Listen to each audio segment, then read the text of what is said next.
Hello everyone, আশা করছি তোমরা সকলে খুব ভালো আছো। আমিও খুব ভালো আছি। পিয়া সরকার চ্যানেলে তোমাদের সকলকে জানো অনেক অনেক ওয়েলকাম, আর নতুন একটি ভিডিওতে জানাই অনেক অনেক স্বাগত। তো দাঁড়াও, তোমাদের কি রথযাত্রা শেষ হয়ে গেছে? আরে হ্যাঁ, জানি তো তোমাদের রথযাত্রা শেষ হয়ে ঝুলন পূর্ণিমা শেষ হয়ে সব কিছু শেষ হয়ে যাবে, আর আমার কিন্তু ভিডিও পোস্ট করা হবে না, কারণ আমি তো একদম লেটুস। আমার ফোনে তো এই ভিডিওগুলো ছিল আমাদের নবদ্বীপের জগন্নাথের, মানে আমাদের রথযাত্রায় কী কী হয়েছিল সেগুলো তোমাদের সাথে শেয়ার করবো বলে ভিডিওগুলো নিয়েছিলাম, কিন্তু সেগুলো শেয়ারই করা হয়নি। তো চলো আজকে তোমরা রথযাত্রার ভিডিওটা দেখে নাও, আর খুব তাড়াতাড়ি আমি নিয়ে আসবো ঝুলন পূর্ণিমার ভিডিও।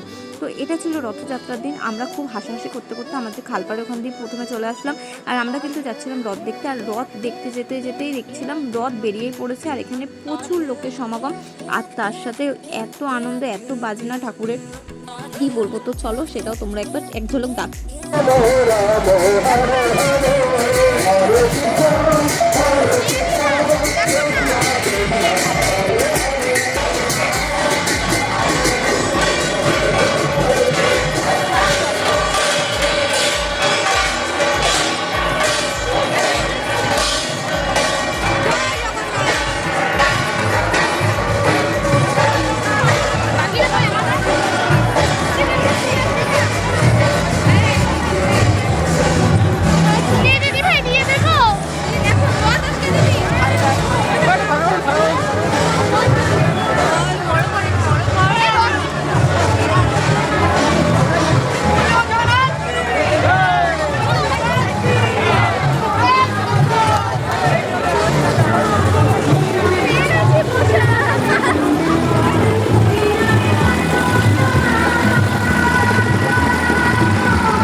রথযাত্রায় বেরিয়েছি জিলেপি পাঁপড় ভাজা খাবো না, এটা কি কখনো হয়? তো প্রথমেই ঠাকুরকে দর্শন করে একদম চলে আসলাম জিলেপি আর পাঁপড় ভাজার দোকানে। এখানে কিন্তু জিলেপিগুলো যেমন দেখতে সুন্দর ছিল, তেমন খেতেও কিন্তু খুব সুন্দরই ছিল।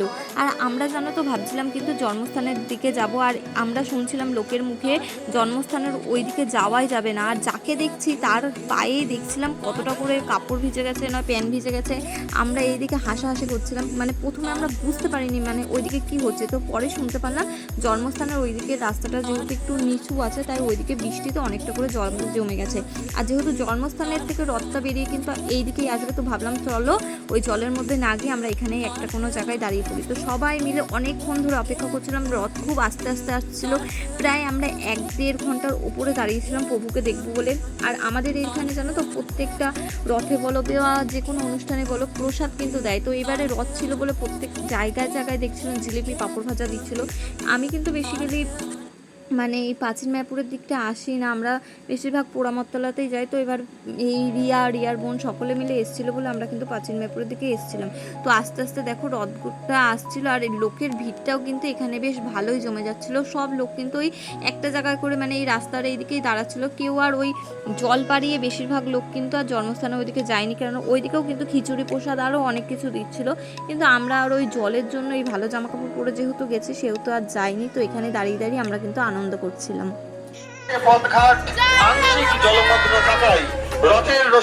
তো সকলের অপেক্ষার অবসান ঘটিয়ে প্রভু দিলেন কিন্তু দর্শন, আর সাথে দেখো এখানেও কিন্তু অনেক লোক, তার সাথে খোল করতাল আওয়াজ যেন একদম পুরো গম গম করে উঠছে। প্রভু আসছে যেন একটা আলাদাই শান্তি জাগছে মনে।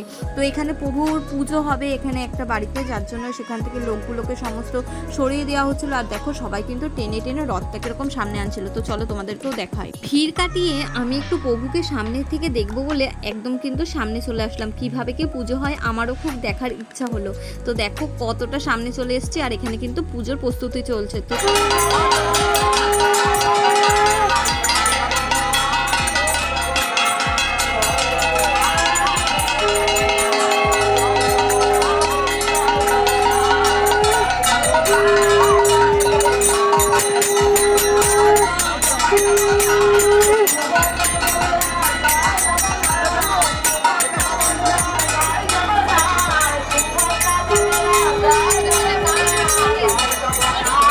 প্রভুর বড় রথটা পুজো হওয়ার পর বেরিয়ে যাওয়ার পর অনেক কিন্তু পিছনে ছোট ছোট রথ ছিল, তো সেই দড়িগুলো ধরেও আমরা টানছিলাম আর আমাদের কিন্তু খুব ভালো লাগছিল।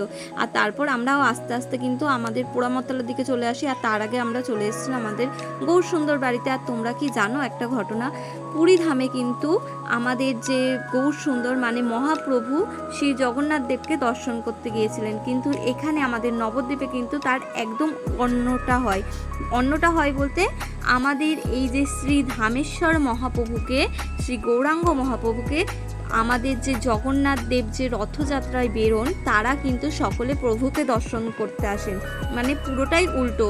প্রভু যেমন পুরী ধামে গিয়ে জগন্নাথ দর্শন করতেন, জগন্নাথকে দর্শন দিতেন, তেমনি আমাদের নবদ্বীপ ধামে কিন্তু একেবারেই এই নিয়মটা অন্যথা। দেখো তোমরা,